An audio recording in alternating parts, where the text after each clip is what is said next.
মেঘেদের বোধহয় সবথেকে পছন্দের আস্তানা পাহাড়ের মাঝের গভীর উপত্যকা। সবুজে ঘেরা পর্বতের ঢাল বেয়ে সাদা রঙের মেঘ যখন ভেসে বেড়ায়, তখন সেই দৃশ্য আমাদের মতো পর্যটকের মনে যে কী স্তরে প্রসন্নতা দেয় তা তো আর বলার অপেক্ষা রাখে না। মেঘেদের রাজ্যে এমন দৃশ্য খুবই স্বাভাবিক। এখানে মেঘ, বৃষ্টি আর কুয়াশার প্রতিনিয়ত খেলা যেন এক কুহেলিকা সৃষ্টি করে রেখেছে সর্বক্ষণ। প্রকৃতির এই রহস্যময়তার জালে মনে হয় হারিয়ে যায় চিরতরে, যেখানে জীবনের সব কলুষতা ধুয়ে যায় জলপ্রপাতের দুর্বার গতিতে। আর এই জলপ্রপাতের স্নিগ্ধ জল যখন পাহাড়ের মধ্যে দিয়ে ফল্গু ধারায় প্রবাহিত হয়, তখনই তৈরি হয় বিভিন্ন প্রজাতির উদ্ভিদের। তাই মেঘালয় শুধু প্রকৃতির সম্পদে পরিপূর্ণ নয়, উদ্ভিদ জগতের বৈচিত্র্যেও সমৃদ্ধ। যে ট্রাভেল বুকের নতুন আরেকটি ট্রাভেল ব্লগে আপনাদের সকলকে স্বাগত জানাই। আজকে আমাদের চেরাপুঞ্জিতে ডে 2, আর এখন আমি দাঁড়িয়ে রয়েছি সেভেন সিস্টার ফলসের জাস্ট পাশে।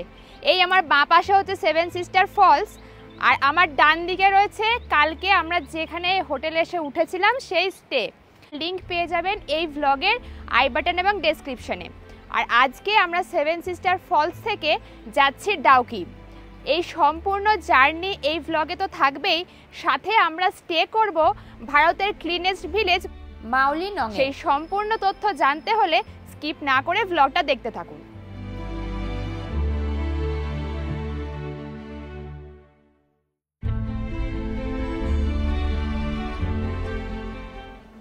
আমরা এখন চলে এসেছি চেরাপুঞ্জির ইকো পার্কে, আর সেভেন সিস্টার ফলস থেকে যেটা মোটামুটি 800 মিটার মতো দূরত্বে আমরা এখন ঢুকছি। এখানে আমাদের গাড়ির পার্কিং বাবদ নিল 30 টাকা, আর পার হেড এখানে টিকিট ফেয়ার 20 টাকা করে। চলুন টিকিট কেটে ভিতরে ঢোকা যাক। এটা হচ্ছে ইকো পার্ক, এই হচ্ছে গেট। চলুন ভেতরে গিয়ে দেখা যাক। এখানে কিছু দোকানও আছে, জলখাবার করতে পারে। আমরাও কিছু জলখাবার করিনি, পরে করব, তাই না সায়নী? চল। হ্যাঁ, আর আজকের দিনটা শুরু হলো এই বৃষ্টি দিয়ে, মাথায় ছাতা দিয়ে। ইকো পার্কে পৌঁছানো মাত্র বৃষ্টি শুরু হলো। ওদিকে আবার ভিউ পয়েন্টের দিকে যত এগোচ্ছি, সাদা মেঘের রাশি যেন ক্রমশই বেড়ে চলেছে। বৃষ্টির কোনো বিরাম নেই চেরাপুঞ্জিতে। বৃষ্টির জলে চারিদিকে পার্কের প্রতিটি গাছ সবুজে সবুজ।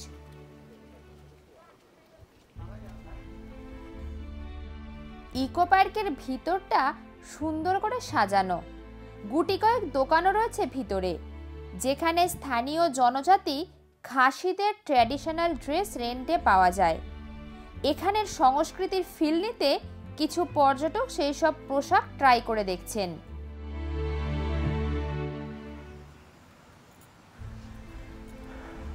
আমরা এখন ভিউ পয়েন্টে যাচ্ছি। দেখুন চারিদিকে মানে মেঘে ভর্তি, ভিজিবিলিটি আজকেও খুব খারাপ, আর বৃষ্টিও হচ্ছে হালকা হালকা। সারা রাত বৃষ্টি হয়েছে, তা আবার মুষলধারে। আর এখন 10টা বাজে, বাট এখনও আকাশ ক্লিয়ার হয়নি, মেঘ ভর্তি। তাও দেখছি যতটা যা দেখা যায়। পয়েন্টটা তো একবার ঘুরে যায়। ইকো পার্কের এই ভিউ পয়েন্ট থেকে সেভেন সিস্টার ফলসের যে উৎস সেটা দেখতে পাওয়া যায়। তবে এখন যেহেতু কুয়াশায় ঢাকা, একেবারে খুব ভালো ভিজিবিলিটি তো নেই, তবে হালকা দেখতে এখন পাওয়া যাচ্ছে।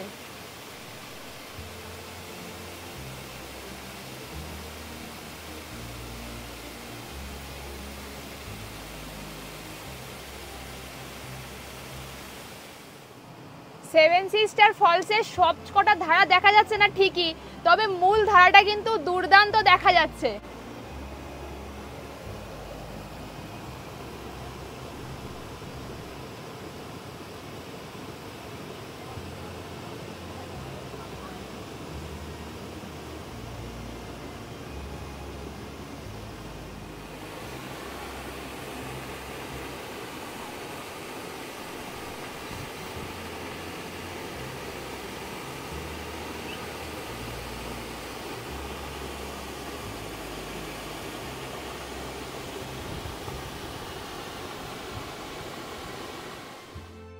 ইকো পার্কের এই জায়গায় সেভেন সিস্টার ফলসের বেশ অনেকটা প্রবাহ সমতলে দেখতে পাওয়া যায়।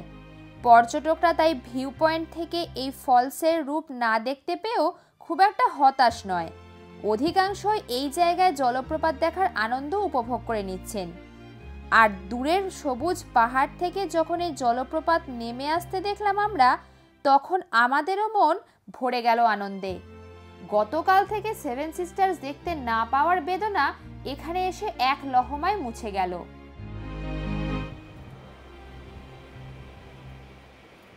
দেখুন আস্তে আস্তে এখন মেঘ কেটে যাচ্ছে বলে ভিজিবল হচ্ছে পিকগুলো। চারিদিকে পাহাড় তো এখন অনেকটা বোঝা যাচ্ছে, তাই না সায়নী? হ্যাঁ,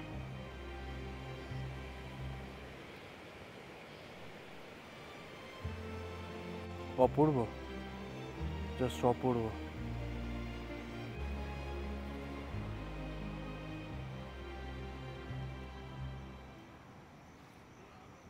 খুব ভালো জায়গা, এইখানে এলে এটা মিস করবেন না, এই জায়গাটা, স্পটটা। ইকো পার্কের সম্পূর্ণটা এক্সপ্লোর করে আমরা চেরাপুঞ্জির সেভেন সিস্টার ফলস থেকে রওনা হয়ে যাচ্ছি আরও এক দর্শনীয় স্থানের উদ্দেশ্যে। ইস্ট খাসি হিলসের উপরে এটাই আমাদের শেষ দর্শনীয় স্থান। বেশ কিছুটা চড়াই উতরাই ঘন জঙ্গলের মধ্যে দিয়ে যাওয়ার পরে এসে পৌঁছলাম পূর্ব খাসি পর্বতের অন্তর্গত আরোয়া কেভে।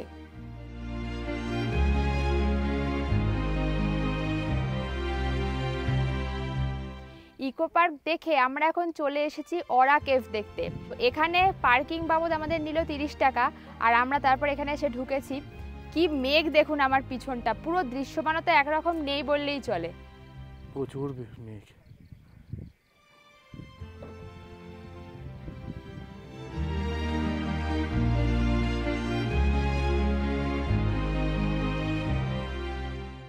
আরোয়া কেভটি চেরাপুঞ্জির খাসি পর্বতের আরও একটি প্রাকৃতিক গুহা। সুউচ্চ পর্বত, যার বুকে বেড়ে ওঠা ঘন রহস্যময় জঙ্গল ও জঙ্গলের ফাঁক দিয়ে বয়ে চলা অসংখ্য জলপ্রপাতের মধ্যে প্রাকৃতিকভাবে তৈরি হওয়া আরোয়া কেভ অসাধারণ সুন্দর। চুনাপাথরের দেওয়ালে সহস্র বছর আগের জীবাশ্ম, এই নিয়েই সৃষ্টি কেভটি, যার ভিতর দিয়ে নিরন্তর জলপ্রপাতের বয়ে চলার ধ্বনি শুনতে পাওয়া যায়। টিকিট আমাদের কাছে নিল 50 টাকা। সায়নী কেমন লাগছে? দুর্দান্ত। আমি উপর দিয়ে যাচ্ছি, আমার পাশ দিয়ে মেঘ যাচ্ছে, কোথাও নিচে দিয়েও মেঘ যাচ্ছে। রাইট, সব জায়গা পুরো মেঘে ভর্তি।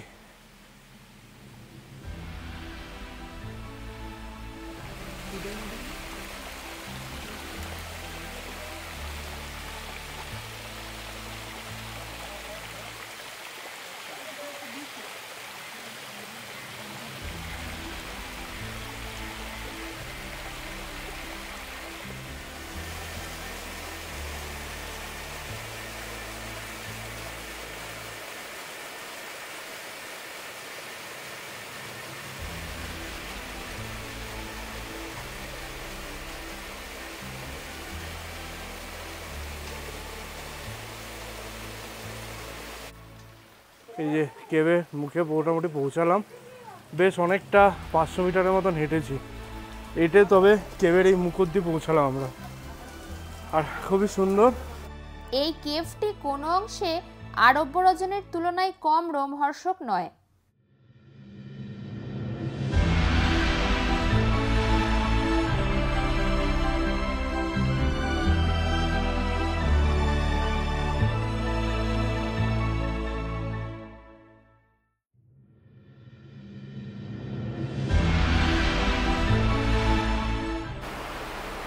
বেশ সুন্দর।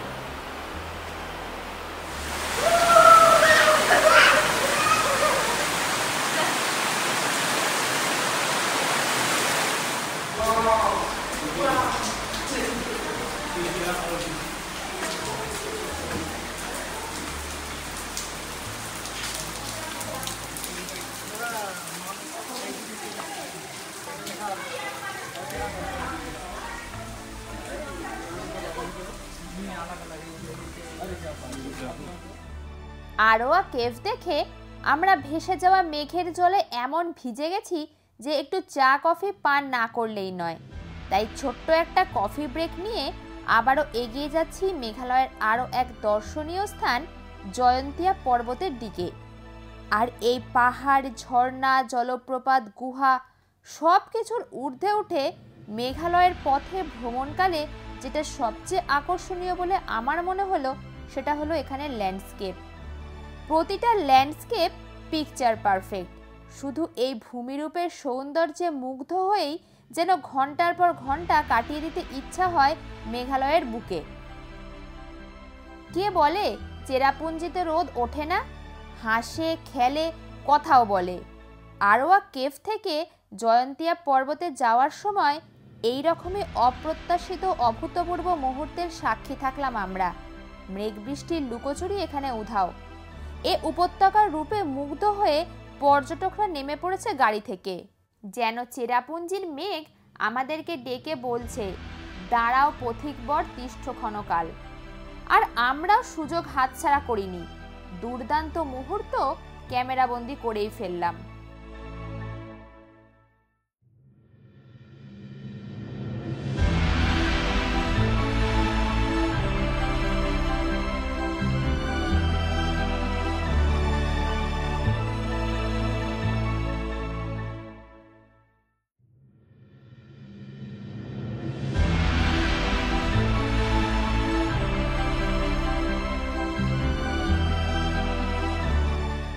আরোয়া কেভ দেখে আমরা এখন চলে এসেছি গার্ডেন অফ কেভ দেখতে। এখানে পার হেড টিকিট ফেয়ার হচ্ছে 100 টাকা করে। আর আরোয়া কেভ থেকে দূরত্ব মোটামুটি 14 থেকে 15 কিলোমিটার। চলুন ভিতরে যাওয়া যাক।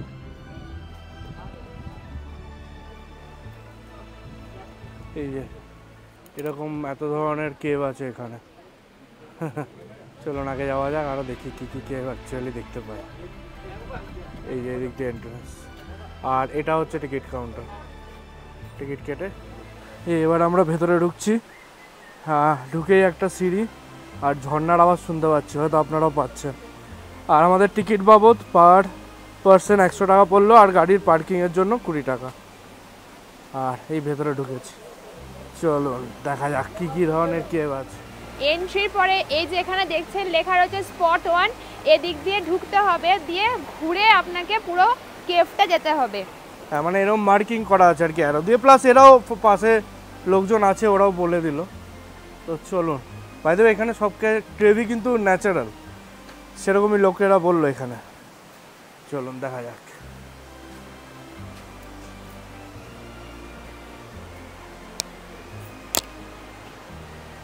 ওয়াও, বেশ ভালো।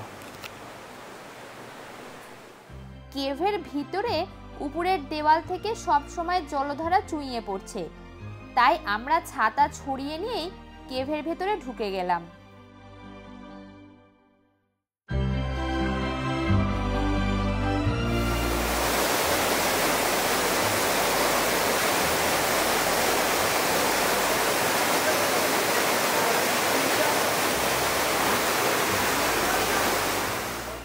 গুহার ভিতরের একটা নিজস্ব ধ্বনি আছে। দেখুন এখানে অ্যারো চিহ্ন আছে, আর এখানে ভাইরাও দাঁড়িয়ে রয়েছে, ওরা গাইড করে দিচ্ছে যে এই দিক দিয়ে গিয়ে ওই দিক দিয়ে ঘুরে আসতে হবে। হ্যাঁ, কারণ ভেতরটা অনেক বড় জায়গা আর অনেক রাস্তা আছে তো তাই। বাট এখানে ব্যবস্থা খুব ভালো দেখলাম, ওরা যেরকম টাকা নিচ্ছে সেরকম হেল্পও করছে লোকেদেরকে। গুড। দেখুন এখানে আরেকজন দাঁড়িয়ে, ম্যাডামও বলে দিলে এই দিক দিয়ে যেতে হবে। এখন ওয়েন 3 এই এদিকে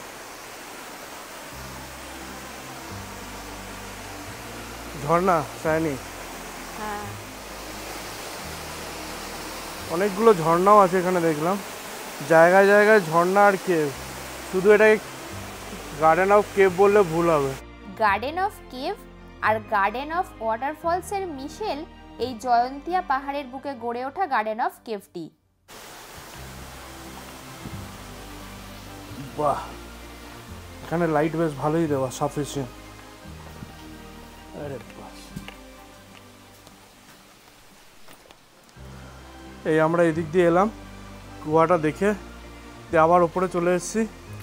আর এই যে এখানে দেখুন মেনশন আছে স্পট 5 রাইট? হ্যাঁ, ওয়াটারফলস, রুট ওয়াটারফলস। এবারে ওটা দেখতে যাব।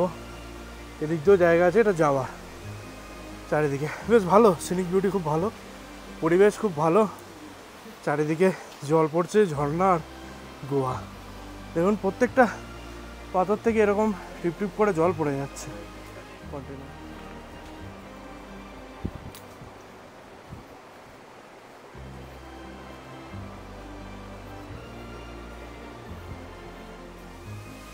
ছ নম্বর।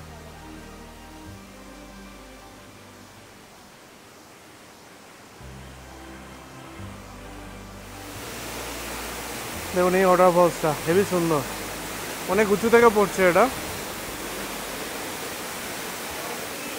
আর একদম অনেক নিচ অব্দি আছে। চলো নিচে যাওয়া যাক, শাইনি চলে গেছে অলরেডি, আমরাও যাই।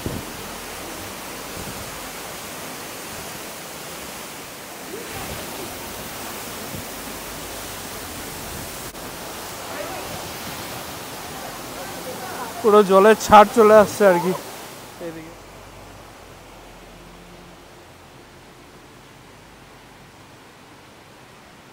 শাইনি কেমন লাগছে তোমার? খুব ভালো লাগছে, এতগুলো একসঙ্গে গুহা, তার সাথে আবার জলপ্রপাত, সব মিলেমিশে এই জায়গাটা সত্যি অনবদ্য।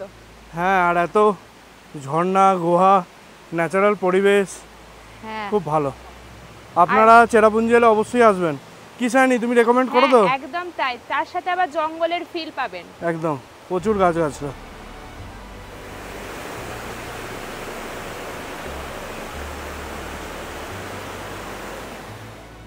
আমরা 6 দেখে এলাম, এবার আমরা 7 নম্বরের দিকে এগোচ্ছি। এই যে এইদিকে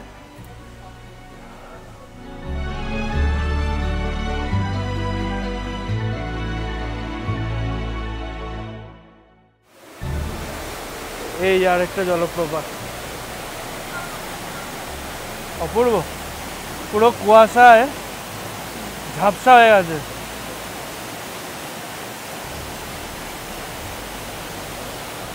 কুয়াশা বলছি, মেঘ আর কি এগুলো। এই দেখো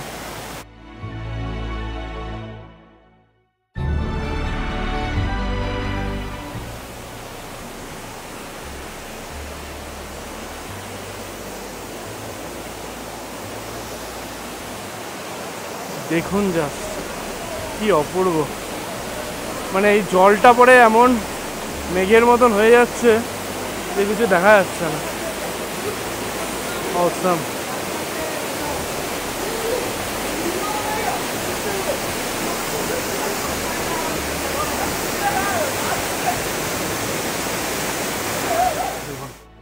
নয় আর 10 নম্বর স্পট এইদিকে। চলো বাবা, অনেক সিঁড়ি, হাঁপিয়ে গেছি। জায়গায় জায়গায় এরকম ওরা বাঁশ দিয়ে, কিছু জায়গায় কাঠ দিয়ে সিঁড়ি বানিয়ে রেখেছে, বেশ ভালো লাগছে। দেখুন এদিকে এটা হচ্ছে আসার, এটা যাওয়ার, বসার জায়গাও আছে, কেউ খুব টায়ার্ড হয়ে গেলে বসতে পারে। এই 10 নম্বর জলপ্রপাতের জল ঔষধি গুণসম্পন্ন, তাই অনেকেই তার সংগ্রহ করে নিয়ে যাচ্ছেন। আমিও এই জলের স্বাদ একটু নিয়েছি, যেটা ঔষধি গুণযুক্ত কিনা জানি না, তবে স্বাদে মিনারেল ওয়াটারের সমতুল্য।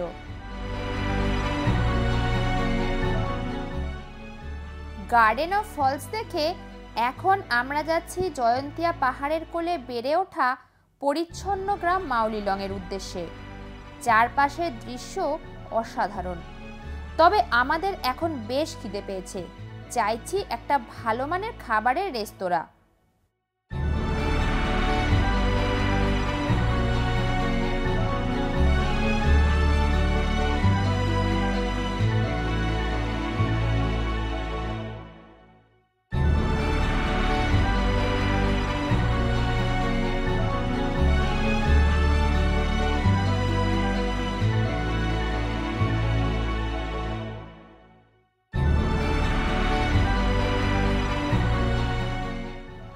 রাস্তার পাশে এই গোল্ড পাইন ধাবাতে আজকে আমাদের লাঞ্চটা আমরা সারি।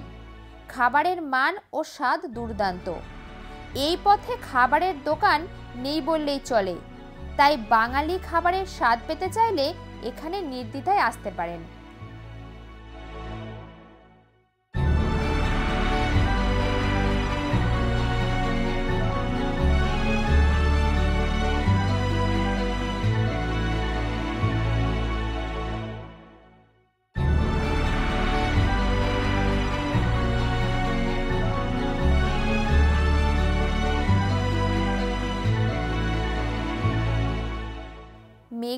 প্রকৃতিতে আবার শুরু হয়েছে মেঘ বৃষ্টির খেলা।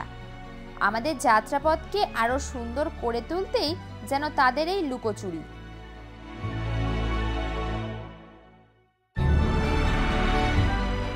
চিনতে পারছেন? হ্যাঁ, ঠিকই ধরেছেন, ম্যাকডক সেতু। আগের ভ্লগে যেটি ছিল মেঘের চাদরে আবৃত, আজকে ফেরার পথে মেঘ সরে গেছে, তাই অপূর্ব উপত্যকা চাক্ষুষ্মান করার সুযোগ পেলাম আমরা।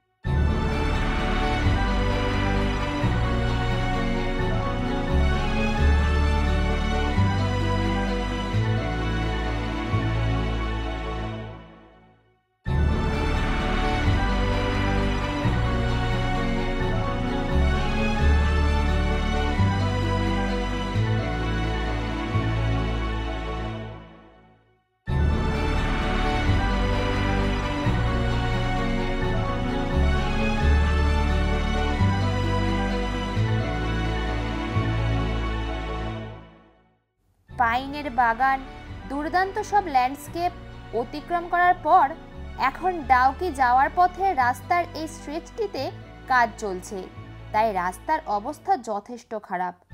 সাথে মেঘ ঘিরে রেখেছে স্থানটিকে।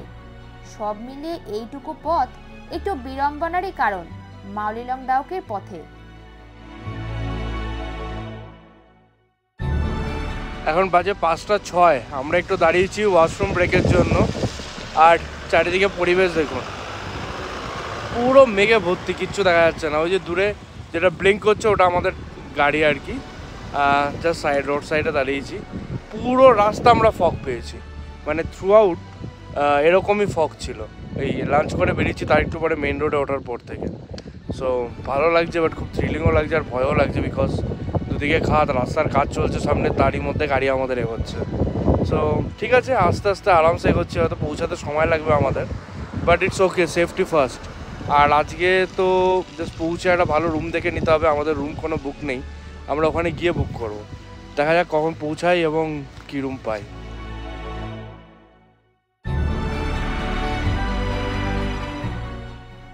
সকাল 10টায় বেরিয়ে বিভিন্ন স্পট ঘুরে সন্ধে 6টা নাগাদ প্রায় 100 কিলোমিটারের মতো ড্রাইভ করে আমরা অবশেষে মেঘালয়ের খাসি পর্বতের কোলে বেড়ে ওঠা চেরাপুঞ্জি থেকে চলে এলাম জয়ন্তিয়া পর্বতের কোলে নিশ্চিন্তে ঘুমিয়ে থাকা গ্রাম মাউলিনংয়ে। মাউলিনং গ্রামে এই ছিমছাম অত্যন্ত বেসিক একটি রুমযুক্ত হোমস্টেতে আমাদের আজকের থাকার ব্যবস্থা হয়েছে। এখানে রুমে একটি দুজনের শেয়ারের ব্যবস্থাযুক্ত বেড, ছোট্ট একটি টেবিল আর দুটো চেয়ার রয়েছে। তবে বিছানা কম্বল খুবই পরিষ্কার, বাথরুমও ক্লিন, ওয়েস্টার্ন টয়লেট যুক্ত। আমরা মাউলিলং গ্রামে ঢুকে গেছি, পৌঁছে গেছি এবং পৌঁছে একটা রুমও নিয়ে নিয়েছি। ঢুকতে ঢুকতে আমাদের 6টা বেজে গেছে, এখন 6টা 10-15 বাজে হয়তো। রাস্তা তো খুব একটা, মানে কাজ যেহেতু চলছিল আমাদের সময় একটু বেশি লাগে, আর ফগ রাস্তায় তো দেখলেনি, মানে ফগ রাদার মেঘ, তো একটু সময় লেগে গেছে। ফাইনালি আমরা পৌঁছে গেছি। 100 টাকা এন্ট্রি ফি লাগলো এখানে এই গ্রামে ঢুকতে, মাউলিলং। হ্যাঁ, সেটা যে কোনো পর্যটকের ক্ষেত্রেই লাগে। গাড়ির ভাড়া আর কি, মানে ঢুকতে ওই গাড়ি বাবদ ওই পার হেড যা বলবেন আপনি 100 টাকা টোটাল নিল। তো আমরা ঢুকে গেছি। ঢুকে এখানে সব কোনো হোটেল নেই, বাই দ্য ওয়ে, সব হোমস্টে। এখানে আপনি কোথাও ওয়াইফাই পাবেন না, হাইফাই কোনো লাক্সারি পাবেন না, কারণ এন্ড অফ দ্য ডে এটা একটা গ্রাম। তো হোমস্টে অনেক আছে।